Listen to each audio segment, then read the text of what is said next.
Have you ever spent 2 hours trying to figure something out at work on your own, and then watched someone else walk over, ask one question, and solve the exact same problem in 10 minutes? And instead of feeling relieved, you felt something closer to shame. Like asking that question yourself would have meant something was wrong with you. If that just hit close to home, you are about to feel incredibly seen. Because the psychology of people who never ask for help is not stubbornness. It's not ego. It's not a personality flaw. Here's what nobody tells you. It is your nervous system doing exactly what it was trained to do. In this video, we're going to look at 6 hidden psychological reasons why some people, maybe you, find it almost impossible to ask for help. Not just at work, in life. These aren't quirks, they are deeply wired behavioral patterns, and every single one of them makes complete scientific sense. You're not broken, you're not difficult, and you are definitely not alone in this. Let's start with reason number 1. For some people, needing help isn't just inconvenient, it triggers something much deeper. A belief that has been quietly running in the background for years. I am only valuable when I have the answer. Psychologists call this contingent self-worth. Your sense of value is attached not to who you are, but to what you produce, what you solve, what you never have to be shown twice. Here's what that looks like inside the brain. The moment you consider asking for help, your nervous system reads it the same way it reads a threat. Your amygdala fires, your body tenses, and before you can even fully form the question, something inside you says, figure it out yourself. This isn't weakness, this is your psychology protecting your identity. You are not afraid of the question, you are afraid of what asking might prove. Reason number 2. Here's what nobody tells you about why you work so hard to look like you don't need anything. It usually didn't start at your desk. Attachment research is very clear on this. If you grew up in an environment where asking for help was met with criticism, disappointment, or simply silence, your nervous system made a decision. It decided that self-reliance was safety, that needing things created risk. Psychologists call this dismissive avoidant adaptation, and it is not a disorder, it is not a deficiency, it is a survival strategy, one that once made perfect logical sense, and that your body is still running even when the environment around you has completely changed.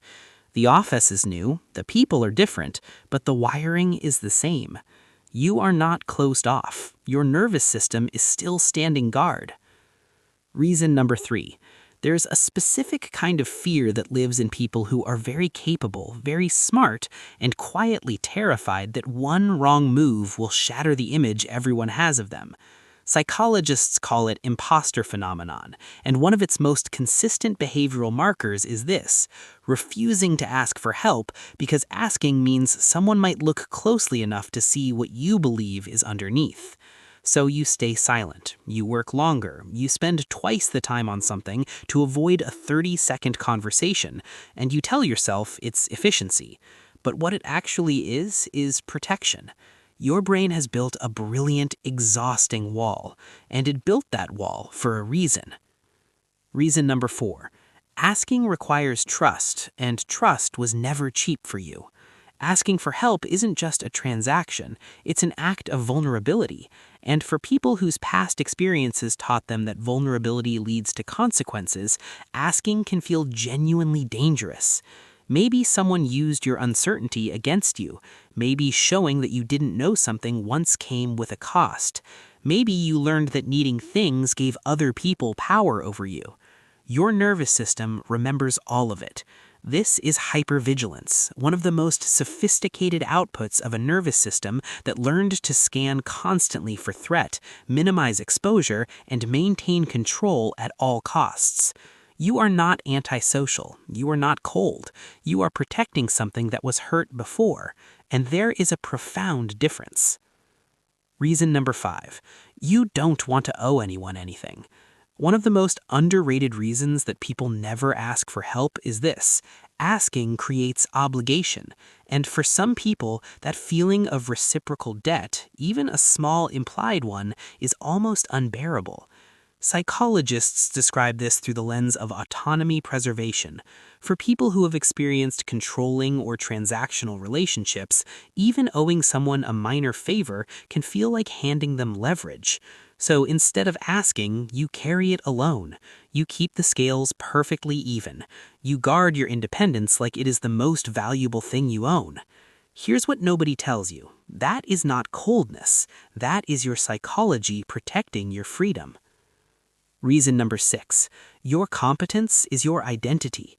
For some people, being capable isn't just something they are, it's who they are. Their intelligence, their self-sufficiency, their ability to figure things out alone, these aren't just strengths, they are identity. A fancy term for this is self-concept tied to agency. When your core sense of self is built on competence, asking for help doesn't just feel uncomfortable, it feels like self-erasure. This is why some of the most gifted people in any room are also the most quietly exhausted. They cannot ask for help without feeling like they're unmantling the only version of themselves that feels safe to show the world.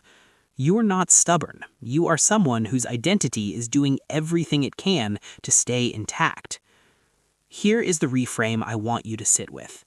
Every single one of these patterns, the self-reliance, the silence, the exhaustion, every one of them was once a form of wisdom. Your nervous system didn't malfunction, it adapted. It built the most intelligent system it knew how to build inside environments that didn't always feel safe or predictable. You are not someone who refuses to ask for help.